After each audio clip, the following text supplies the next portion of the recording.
हरे कृष्णाचार्य जी। मन में एक जिज्ञासा है, जैसा कि रामचरितमानस की एक चौपाई है, ढोल गंवार शूद्र पशु नारी सकल ताड़ना के अधिकारी। कृपया इसकी सही व्याख्या का बखान करें।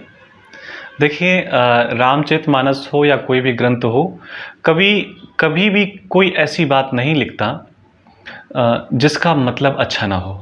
वो समाज को देख करके लिखता है।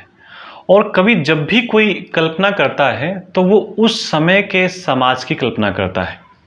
तो सबसे पहले तो हमें ये समझना होगा कि ये ग्रंथ कब लिखा गया होगा। तो ये ग्रंथ लगभग 400 साल से अधिक पुराना है। और ये जो चौपाई लिखी गई, ये किस संदर्भ में लिखी गई? केवल हमें कहीं पर कुछ ऐसा थोड़ा सा हमारे खिलाफ दिखाई दे तो उसको उस पे जाकर के हमें व्याख्या नहीं करनी है। हमें दोनों स्थितियों को देखना है कि उस समय की स्थिति क्या थी। और जब ये ग्रंथ लिखा गया तो ये ग्रंथ में जहाँ पे कथाकार ने, कहानीकार ने भगवान के प्रति जो कथा लिखी है उसमें इसको किस संदर्भ में कहा है, तो हमें इसकी व्याख्या करनी चाहिए। तो पहले तो हम इस ग्रंथ पे आते हैं कि 400 से अधिक साल पुराना ग्रंथ है। तो उस समय क्या होता था कि शायद कुछ ऐसी स्थितियां रही होंगी कि माताओं को घर से निकलने के लिए मना होगा कि आप घर से बाहर मत निकलिए। और भी जो ढोल गंवार शूद्र पशु नारी, ये सब चीज़ें बताई गई। तो व्यक्ति के जीवन की 3 स्थितियां होती हैं। पहला होता है लालन। लालन का मतलब होता है बच्चे का लालन करना। दूसरा होता है पालन, बच्चे का पालन करना।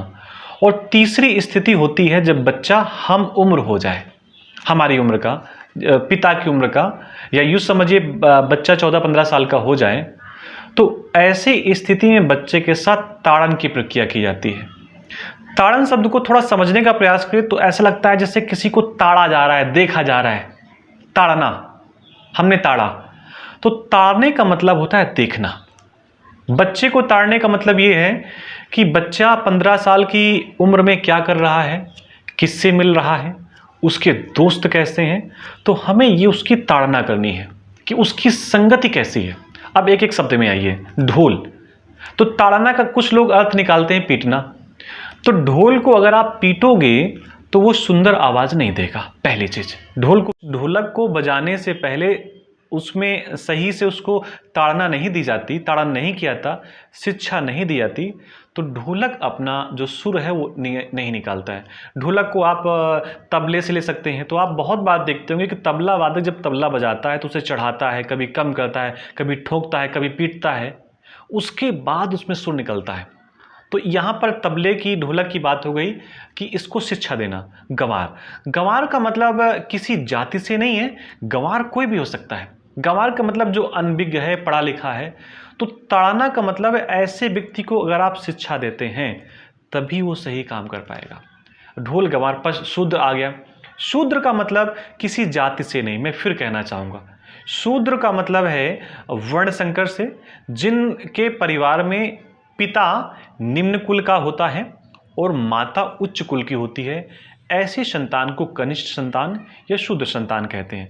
तो शूद्र का मतलब जो बहुत पीछे का है, बिल्कुल पिछड़ा हुआ है और उसको आगे आगे आने को नहीं मिला गया, तो उसको भी ताड़ना का मतलब है उसको भी शिक्षा दीजिए आप, और शिक्षा दे करके ही उसे आप आगे बढ़ा सकते हैं। आगे एक बात आता है माताओं का, स्त्रियों का। तो माताएं तो जन्म जन्मांतर से शिक्षित हैं, उन्हें अलग से शिक्षा की आवश्यकता नहीं है।